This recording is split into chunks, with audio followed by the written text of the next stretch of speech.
Hello everyone, welcome to my math teacher. In this video, I am going to solve question number 1 from the exercise 1.3. The topic is about irrational numbers.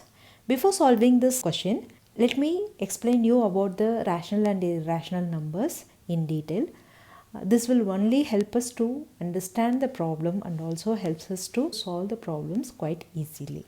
Now, look at this carefully. We can classify real numbers as rational numbers and irrational numbers. Let us see the left part, that is the rational numbers. When we started learning about numbers, we started with the counting numbers, that is 1, 2, 3, 4, etc. Now these numbers, we know it is called as natural numbers. Later on, apart from these numbers, 0 was introduced to us. So natural numbers along with 0, we call it as whole numbers. So this is whole number. And then in our 6th standard, we started learning about positive numbers, negative numbers along with 0. We call this as integers. Integers are positive numbers, negative numbers along with 0. Now after that, in 8th standard, we started learning about rational numbers. A number which can be written in P by Q form. P by Q form where Q is not equal to 0. This is called as rational number. In simple words, fractions are called as rational numbers. Now for example, 7 by 2. Okay, 1.75 minus 14 by 7, 1 by 9 and 10 by 3. So these are called as rational numbers. The main condition is it should be written in P by Q form and Q should not be equal to 0. So what are the properties of a rational number? It may be either terminating or repeating. What is this? What is either terminating or repeating? Let us see with this example. For example, you can see 7 by 2. What is 7 by 2? 7 by 2 is nothing but 3.5. So the division ends here, which means it is terminated. It comes to an end. That is called as terminating. 3.5 is terminating. This is terminating. Okay. And 1.75, the division ended here. So it is also terminating. The rational number is terminating here. Now minus 14 by 7, you know the answer is minus 2.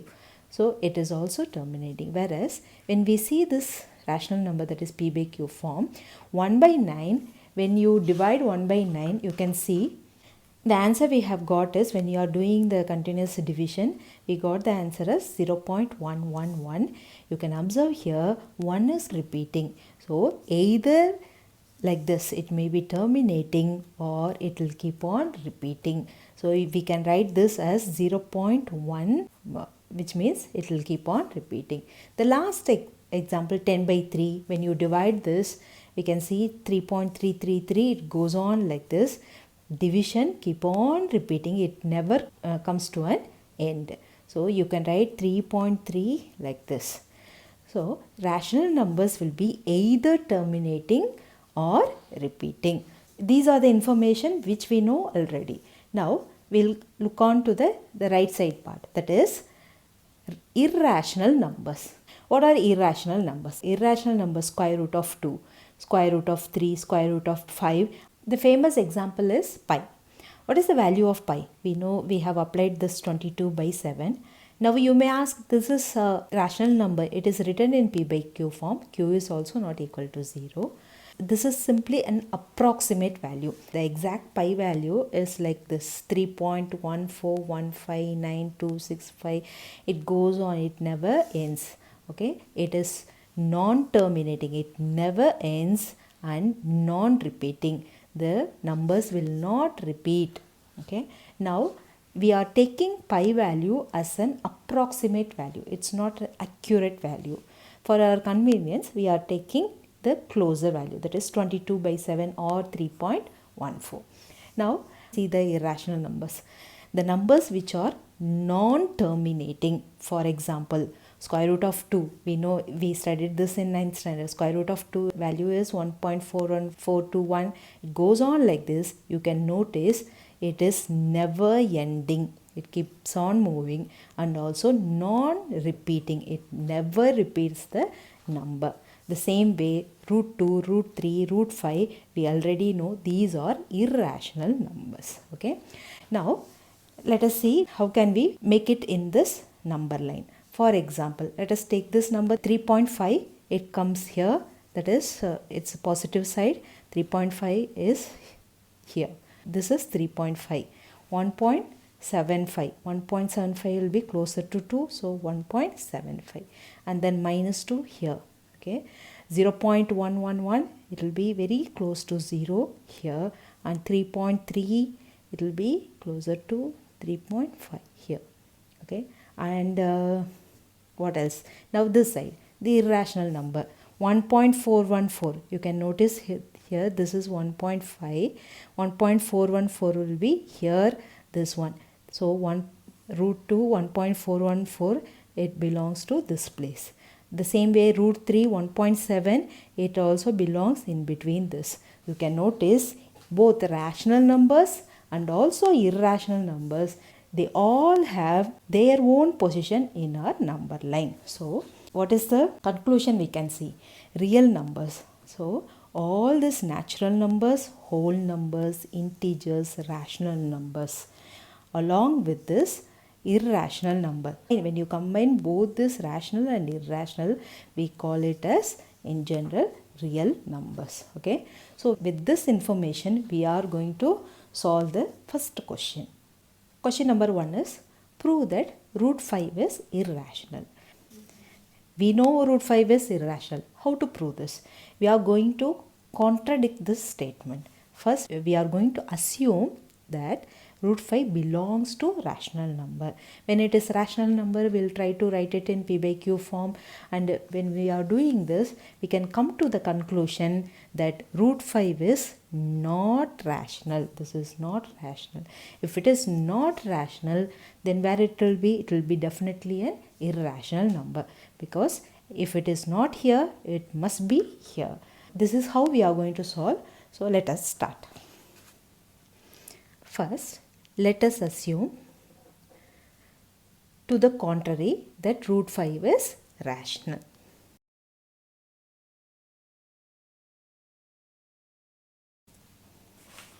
What we are contradicting?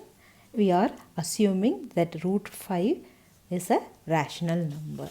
Then root 5 can be expressed in A by B form. We know, because rational number can be expressed in A by B form.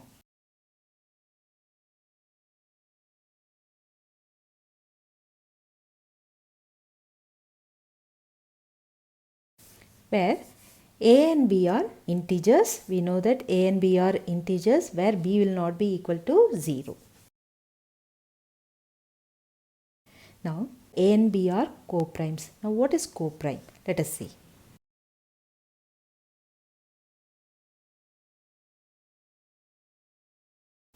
Now what is co-prime? Any two numbers.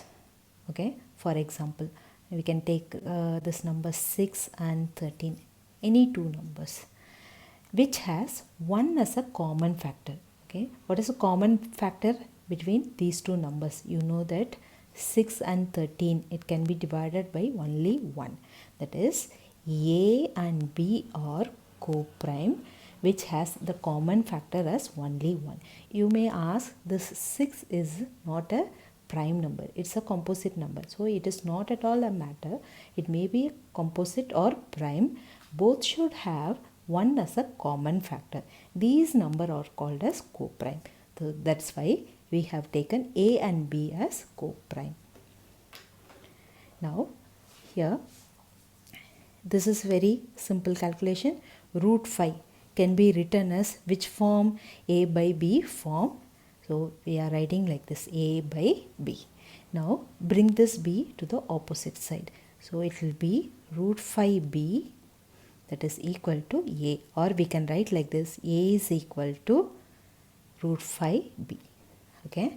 Now we are squaring this on both sides. Squaring on both sides. It will be a square, that is equal to root 5b the whole square. Root 5 square is root 5 into root 5, which is 5. So a square is equal to 5b square. Let us take this as equation number 1.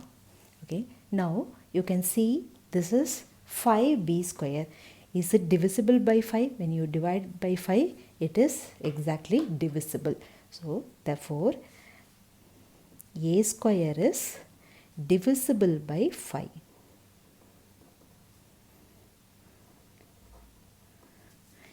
A is also divisible by 5. How? How is this possible? Let us take an example. 7 square. Is it divisible by 7? 7 into 7. Is it divisible by 7? Yes. If 7 square is divisible by 7, the same way number 7 should be divisible by 7. Okay, 7 will be divided by 7. The answer is 1. This is what we are trying to prove. A square is divisible by 5, which means A is also divisible by 5. This is the theorem in your exercise 1.3. That is what you are trying to prove here. The same way, now A is divisible by 5. So when A is divisible by 5, we shall assume A is equal to 5m, where m is an integer. So A is divisible by 5, we can divide it for any integer m. Okay. Now we are going to square this on both sides. A is equal to 5m, squaring on both sides. What you will get? Square this. A square is equal to 5m the whole square. Is it right? Now this is written as a square is equal to 5 square is 25m square. Okay, let us take this as equation number 2. Now what we are going to do is we are going to substitute this value a square value in this equation, substituting 1 in 2. So in the place of a square, what we are going to apply? 5b square. 5b square is equal to 25m square. That is, b square is equal to 25m square by 5. When we divide this, we will get b square is equal to 5m square. The same as the a square. Now we can say b square is here. B square is divisible by 5. B is also divisible by 5. The same as A.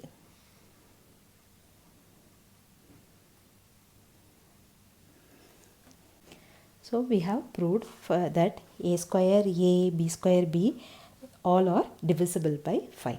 Now what we have understood here is A and B are having common factor. Apart from 1, they are having one more common factor, that is 5. So we can come to the conclusion that A and B, both the numbers, apart from 1 as common factor. So what we have written here, A and B are co-prime. So instead of 1 as a common factor, we have one more number, that is 5. Okay. So when we have 5 as common factor, they are not co-prime numbers. Therefore, A and B have 5 as common factor. A and B. This A and B have 5 as common factor. Therefore, A and B are not at all co-prime. So, when they are not co-prime, what is our assumption? A and B are co-prime. Our assumption become wrong. What we have assumed, that root 5 is not a rational number. It is definitely an irrational number. So finally you can write the conclusion like this. Our assumption root 5 as rational is wrong. Therefore, root 5 is an irrational number.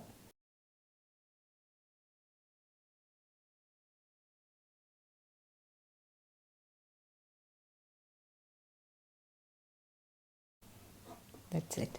So this is important sum. It may seem very lengthy, but trust me, if you take it step by step, it will be definitely easy. And don't think in one attempt you will try to prove everything. So go slowly, pause this video, follow this step by step at least twice. Keep on practicing. I believe if you keep practicing, definitely you can make it. Thank you for watching this video. See you in the next video. Until then, take care. Bye.